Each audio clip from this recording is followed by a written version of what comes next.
So to understand a little more about harmonics, we have to understand the harmonic series, and the best thing is to try it. I recommend holding an instrument like a cello, so you can see what you're doing and understand how you're dividing the string. So the harmonic series goes like this. Number one we call the fundamental. This is number one. Halfway up the string we find the octave harmonic. We all know this one, and that's called number two.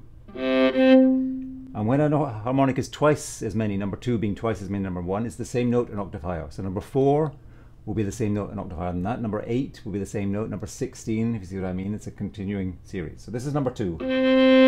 Sliding the finger up the string, we find number 3, which comes out as a G. And sliding a little further, we find number 4, which we already know is a C again, because it's 1, 2, 4, 8. Then after number 4 comes number 5, which is a major third. Number 6, the 5th again, because it's twice number 3. Then a nice one, number 7. Very pleasingly little flat. It's the 7th note of the scale, so on a C it will be a B flat. Number 8, we know already, is going to be the same as 1, 2, 4 and 16, it's a C again.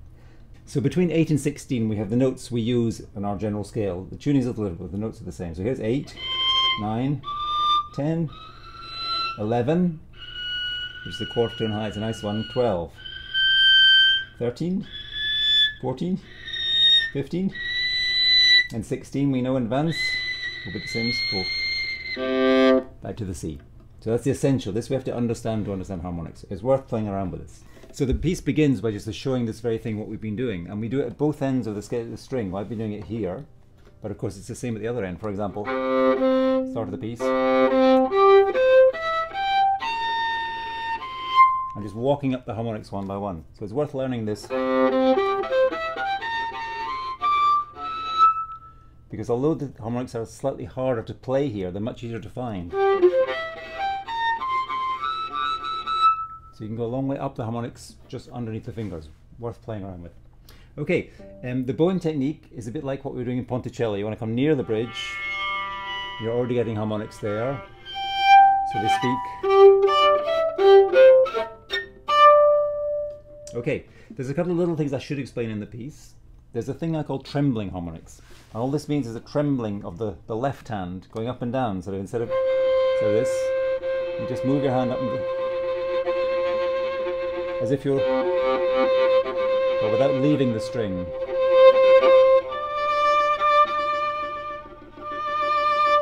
And this makes the harmonic more stable. For example, the beginning of the piece, that 7th harmonic, it's a little unstable. If you tremolo,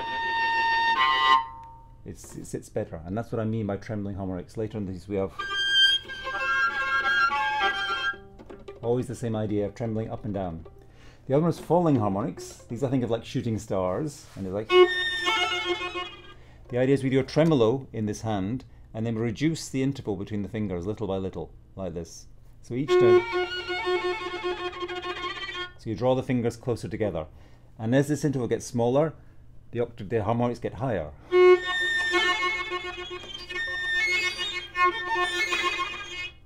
And the idea is a little shower of harmonics that you send off. With a very light bow you get this little cascade of shimmering harmonics. Very nice effect. There's one part which it looks very confusing on the paper and seems very difficult, but actually it's a lot of fun. When we get right up the top of the C string, what I'm doing is playing around the harmonics we use. This is the 7th, 8th, and using this finger to hold the instrument as well as play the G. So between the thumb and the 3rd finger holding the instrument, then you just, with one finger, you play with those same harmonics, 7, 8, 9, 11, 10. And that's just from one.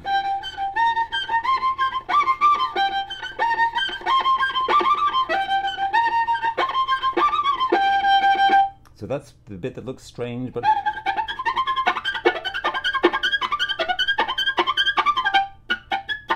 and that's why there are little numbers. I think it's easier to think of 7th harmonic, 8th harmonic, 9th harmonic than think which note it is. So that's the fun bit.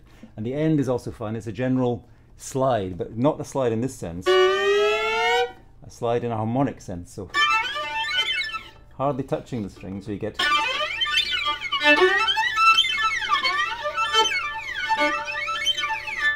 the seagull. Some of you know is like this. So you make a harmonic and then slide down without changing this distance. And the very end of the piece just goes over the harmonic horizon. So we slide up, moving the bow between the two strings.